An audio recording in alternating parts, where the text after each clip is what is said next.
الحمد لله رب العالمين، والصلاة والسلام على خاتم الأنبياء والمرسلين وعلى آله وصحبه ومن دعا بدعوته واهتدى بهديه إلى يوم الدين.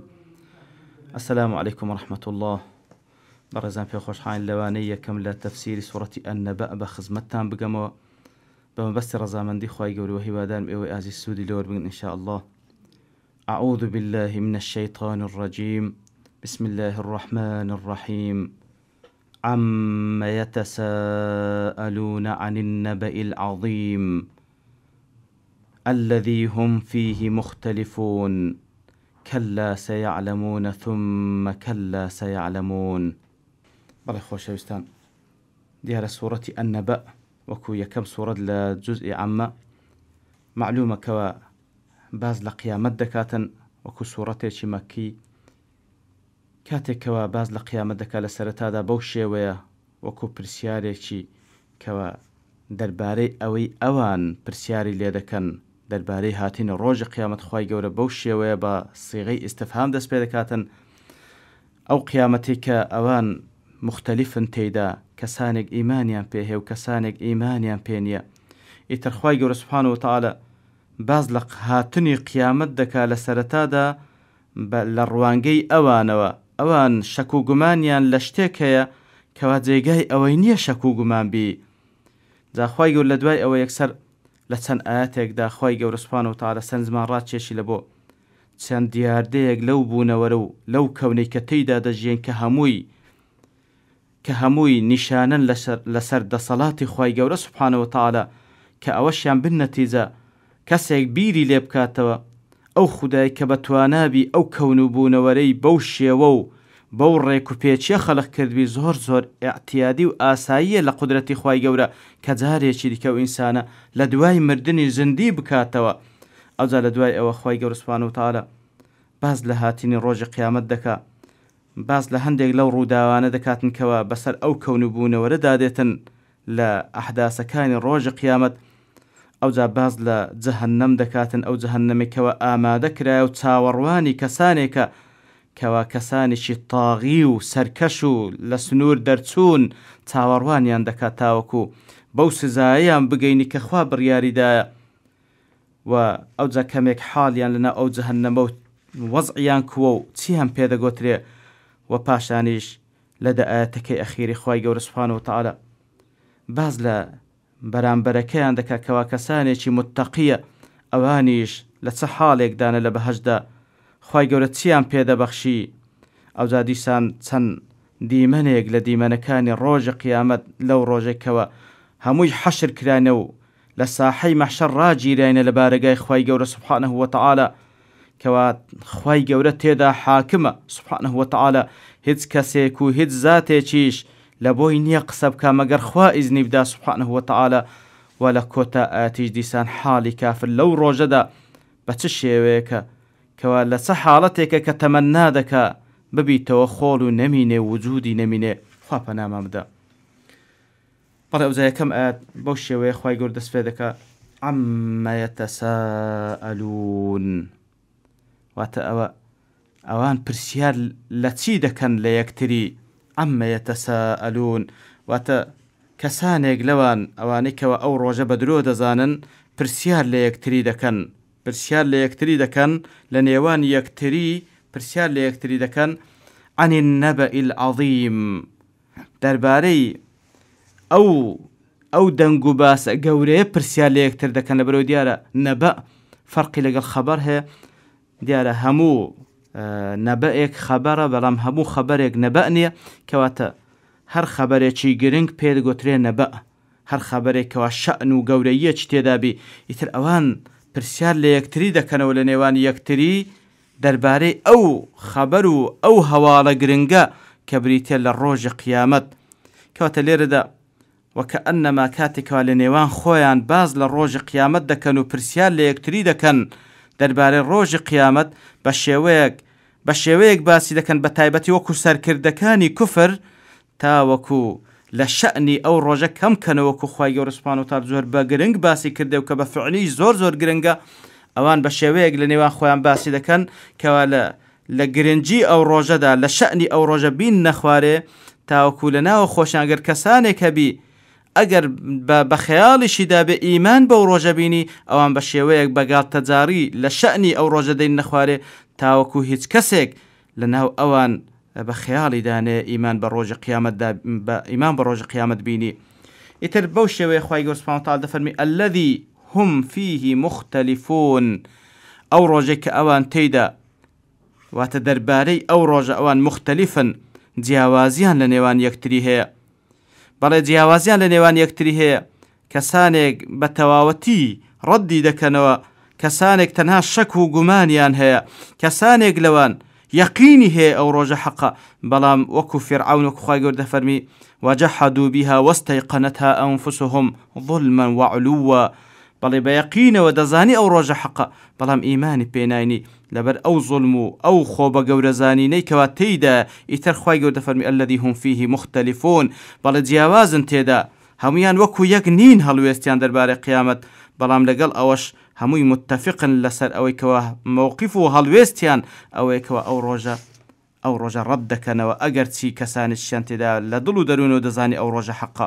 جا خوای گەورە دەفەرمی كلا سيعلمون، كواتا كلا وكو معلومة لعربي بيرغوث كلمة ردع وزجر، كواتا إنكاري أو هلويستو موقف ناريكي أوان دكادر بال الروج قيامت نخيروانيا أوي أوان بوغال تجاريو باس لو روج گرنگه دكن كأوان تيدا جياوازن نخير زور بحالدا تسوينة بلكو سيعلمون لمولا لداهاتوية نزيك سيعلمون لداهاتوية نزيك لبروي سين لقل سوف يعرف جاوزي أوي هي سين لبو داهاتوي نزيك سوف لبو داهاتوية دورة لداهاتوية نزيك تيدقن أوي كأوان تيدا جاوازو ناكوكن أوي أوان بدوري دزانو أوي أوان بدروي دزانن تاك تيدقن أو كاتو تاك لبويان رون دبيتو تاك دقن يقين كوا أو رجا شكو قماني تيدانيا زالير دا فرمي كلا سيعلمون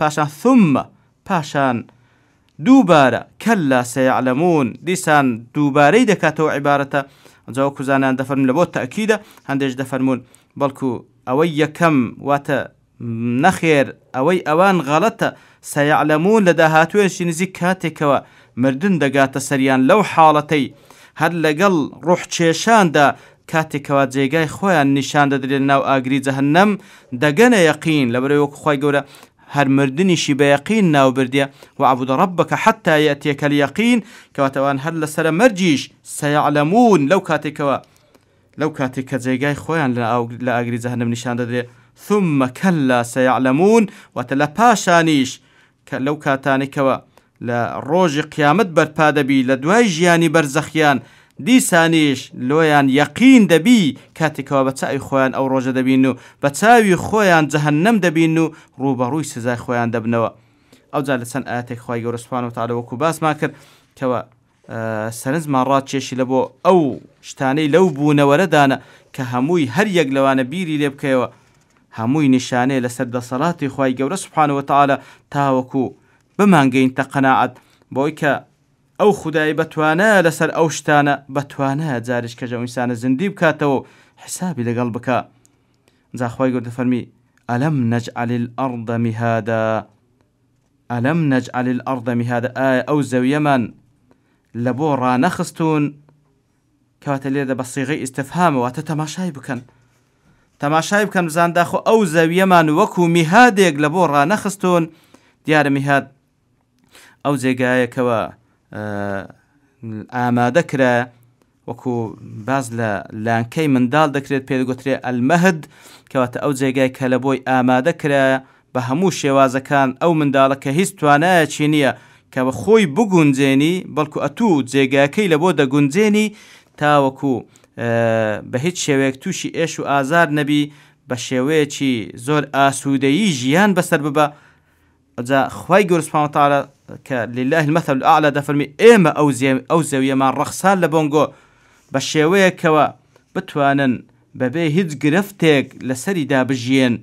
ئەلەم نەجعەل الأرض مهادا ئیتر ئەو زەویەی خوای گەورە ڕاخستووە لە بۆ بەشەرەکان لە بۆ ئینسانەکان بە هیچ شێوەیەک گرفتی تێدا نییە بە هەموو حساباتێک لەو ئاو هەوایی کە تێیدا لەو جێگا و ڕێگای کەوا تێیدا دەژێن هەموو حساباتێک کرا لە بۆی کەوە ئەو ئینسانە بە ئاسوودەیی و بە ڕێک و پێچی لەناو ئەو لەسەر ئەو زەویەدا بژێتن. خوای گەورە نییە سوبحانەهو وتەعالە ئەو زەویەی بەو شێوە لە بۆ ئینسانەکان ڕەخساندیە. تەماشا دەکەیتەوە لەو هەموو کەواکبەی دیکەکەوە ئینسان ئێستا لە خلال علمی فەزا ئەو هەموو کەواکبانە کەشف دەکا هەتا ئێستا کەوکەبێکی دیکە نییە کەوا بەو شێوە شیاوبی لە بۆ ژیانی ئادەمیەکان وەکو ئەوەی کەوا ئەو زەویە خوای گەورە ڕەخساندیتی لە بۆ ژیان. ئیتر خوای گەورە ڕەخساندیتی تاوەکو ژیانێکی ئاسوودە و مستەقر تێدا بژین. ئایا ئەوە دەلالەت نییە لەسەر ئەوەی کە خوای گەورە بەتوانایە جارێک کە مردی زیندی بکاتەوە؟ لە پاشەوە دەفەرمی والجبال ئەوتادا. و هەروها ئایا خوای گەورە سوبحانەهو وتەعالە ئەو چیایانە و ئەو چێوانەی وەکو وەتەدێک لە بۆ سەرڕووی زەوی نەجێڕایە؟ وەکو وەتەدێک با بڵێن دیارە وەتەد بە کوری پێدەڵێن وەکو مێخەکەوە لەسەر ڕووی زەوی خوای گەورە چەقاندیتی. دیارە وەکو لێرە و لەوێندە لە چەندین جێگای کە خوای گەورە کە باز لە چیا دەکاتن حەقەتەن چیا دەوری زۆرە لە بۆ ئەوەی کەوە تەوازنی سەر ڕووی زەوی ڕابگریتن لە زەلازل و لە شەقبوون و لەو مەسائلانە بیپارێزی.